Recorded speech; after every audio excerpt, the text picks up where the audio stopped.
మమ్మల్కి దాదాకి బాబా పంపించాడనమాట, వెళ్ళని చూసిరాడు. బాబాకు సాక్షాత్కారం అవుతున్నందుకు గొడవలు అవుతున్నాయి వీళ్ళ మీద. ఋషి మున్లో ఎంతో మంది సన్యాసులు మనకు చిన్న చిన్న గుఫాలలో ఉండేది. శాంతి, నమస్కారం. గత ఎపిసోడ్లో మనం రాజయోగి విశ్వరతన్ దాదా గారి గురించి బ్రహ్మకుమార్ శ్రీనివాస్ అన్నయ్య గారి ద్వారా కొన్ని విషయాలు తెలుసుకున్నాము. మరి ఈరోజు మరి కొన్ని విషయాలు అన్నయ్య గారి ద్వారా వివరంగా తెలుసుకుందాము. ఎప్పుడైతే యజ్ఞం మొదలైందో 1936లో బాబాకి సాక్షాత్కారం అయింది. అప్పటి నుండి బాబాకు సాక్షాత్కారం అవుతున్నది, ప్రేరణ వస్తున్నది శివబాబా ద్వారా.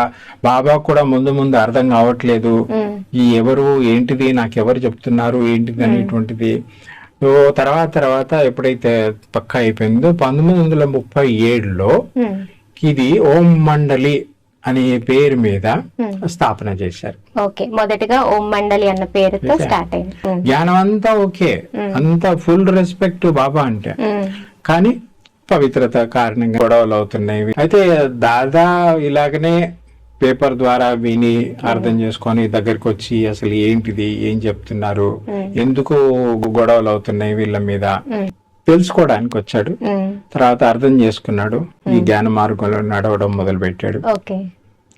బాబాని అర్థం చేసుకున్నాడు, పరమాత్మని అర్థం చేసుకున్నాడు, జ్ఞానం ఏంటి అర్థం చేసుకున్నాడు, అప్పుడు మొదలు పెట్టాడు అన్నమాట. చిన్న ఎగ్జాంపుల్ ఏంటంటే పాకిస్తాన్ నుండి ఇక్కడికి రావాలి. మరి మామూలుగానైతే ఏదో బార్డర్ కాదు కదా, 1/2 కిలోమీటర్ నడిచి వెళ్ళడానికి, అది వేరే ప్లేస్, మొత్తానికి సామాన్లని తీసుకోవాలి. అది పాకిస్తాన్, హైదరాబాద్ అంటారు. అయితే ఇది భారతదేశంలో ఉండే, కానీ తర్వాత మళ్ళీ చేంజ్ అయిపోయింది. 1947లో చేంజ్ అయింది, అది మనందరికి తెలుసు. అయితే ఫస్ట్ వచ్చింది ఎక్కడికి, పాకిస్తాన్ నుండి గుజరాత్, కాండ్లా పోర్ట్ దగ్గరలో ఇంకేదో చిన్న స్టేషన్ పేరు కూడా ఉంది, మేము కూడా అది చూసి వచ్చాము. ఆ చిన్నది అనమాట, అంతగా ఇప్పుడు కూడా పెద్దగా డెవలప్ ఏం లేదు. అయితే 47 నుండి 50 వరకు వారు అక్కడే ఉన్నారు, మే వరకు. మే 5th కి మౌంట్ ఆబు చేరుకున్నారు. 1950వ సంవత్సరంలో మేలో వెళ్ళారు, ఆ సామాన్లను తీసుకొని చేరుకున్నారు. మళ్ళీ అక్కడి నుండి వచ్చిన తర్వాతనే నిర్ణయం తీసుకున్నారంటే మనం ఎక్కడికి వెళ్ళాలి. ఫస్ట్ అయితే వచ్చేసారు భారతదేశానికి. ఇది మన్మోహినికి దాదాకి బాబా పంపించాడు అనమాట, వెళ్ళండి చూసిరండి అని. వచ్చారు, చూశారు, అంత ఫైనల్ చేశారు. మౌంట్ ఆబు ఋషి మున్లో చాలా తపస్య చేసేది. అక్కడ కొన్ని యాదగారులు కూడా బాగా ఉన్నాయి. ఇప్పుడు గోముఖ్ అంటారు, గోముఖ్ దగ్గర కూడా ఒక హిస్టరీ ఉందన్నమాట. ఈ యొక్క శంకరాచార్య లాంటి ఏదైతే మంచి వాళ్ళు తపస్య చేసేటువంటి వాళ్ళు. అయితే ఎంతో మంది సన్యాసులు నేను వచ్చిన సంవత్సరంలో కూడా మేము మామూలుగా తిరగడానికి వెళ్ళేదన్నమాట, ఒక ఎంజాయ్ తిరగడం. వెళ్ళినప్పుడు ఎంతో మంది సన్యాసులు మాకు కనిపించేది, చిన్న చిన్న గుఫాలలో ఉండేదన్నమాట. ఉండేదన్నమాట.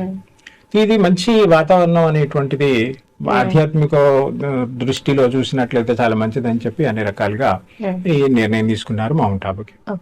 పాండభవన్ కి దగ్గరలోనే ఇంకొకటి భవన్ తీసుకున్నారనమాట కిరాయికి. ఆ తర్వాత ఇది ఫైనల్ అయిందనమాట.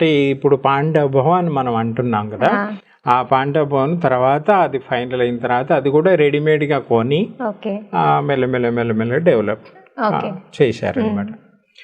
ఓం శాంతి.